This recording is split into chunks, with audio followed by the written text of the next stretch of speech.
nous restons vigilants donc parce que nous essayons aussi de détecter chez nos clients toute personne qui serait susceptible de montrer des signes qui sont proches des symptômes associés à ce coronavirus.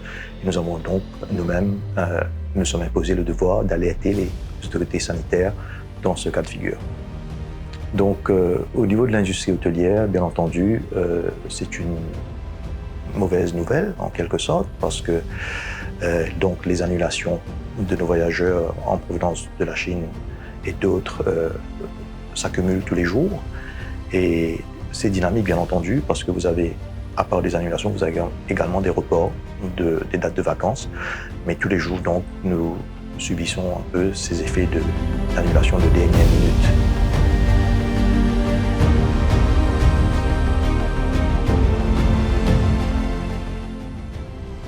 Alors, on estime, à valeur du jour, que le chiffre d'affaires déjà perdu par rapport à ces annulations toucherait les 80-85 millions de roupies uniquement pour la partie hébergement. Ce chiffre va augmenter tous les jours, bien entendu, au fur et à mesure que nous allons avancer dans le temps. Donc, pour l'ensemble de la destination, si vous ajoutez les autres composantes de restauration, excursion et activité, je pense qu'à ce jour, le pays a déjà perdu environ 180-185 millions de roupies.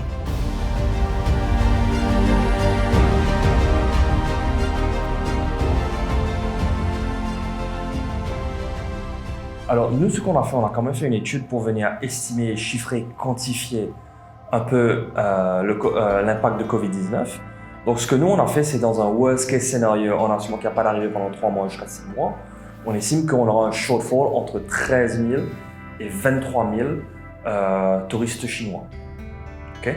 Alors quand on parle de 13 000 à 23 000 sur un chiffre global de 1,4 million d'arrivées, c'est pas énorme.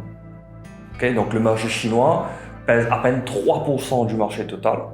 Okay? Et on estime que ça va tomber à 2% du marché total des arrivées en 2020. Donc, c'est pas négligeable, okay? Mais c'est quand même pas conséquent non plus. D'accord? Donc, c'est la première chose à savoir. Autre chose, update qu'on a eu, c'est qu'on a vu les chiffres des arrivées de janvier. On a vu les chiffres des arrivées de touristes chinois en hausse. Et cette hausse s'explique tout simplement par le fait que cette année-ci, l'année chinoise était un petit peu en avance. Donc, ils voyagent un petit peu plus tôt.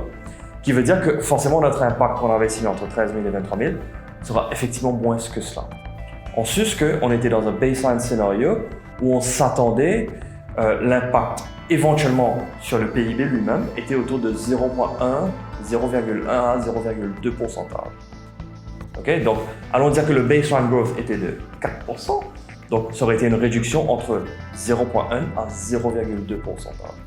Donc, passer de 4 si c'était le baseline à 3,9 ou 3,8. Donc, voilà l'impact total qu'on estimait under a worst case scenario.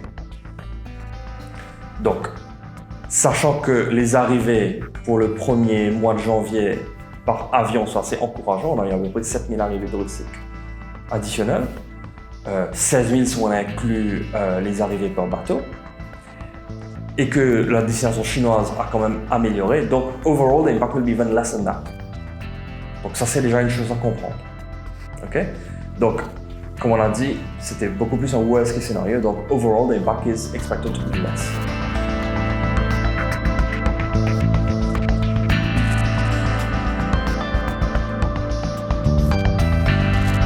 Maintenant, pour venir spécifiquement sur les groupes hôteliers à Maurice, c'est compliqué à gérer. C'est compliqué à pas gérer mais à déterminer parce qu'on n'a pas nécessairement un disclosure qui est fait que tel hôtel a X pourcentage de sa clientèle qui est chinoise, X pourcentage qui est française, X pourcentage qui est anglaise. Donc, ce sont des chiffres qui ne sont pas généralement disclosed.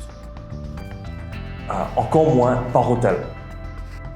Donc, en tant que nous, analyse boursière, on a accès à des chiffres beaucoup plus macro, et donc c'est beaucoup plus compliqué à venir chiffrer qu'est-ce qui se passe à l'intérieur. Ceci dit, il y a certains groupes qui sont beaucoup plus exposés aux visiteurs chinois que d'autres. En termes de chiffre d'affaires, qu'est-ce que ça peut faire? Ça peut faire entre 1 à 5% du chiffre d'affaires. Okay? En termes d'impact. Donc, encore une fois, c'est pas négligeable, mais non, encore une fois, c'est pas conséquent.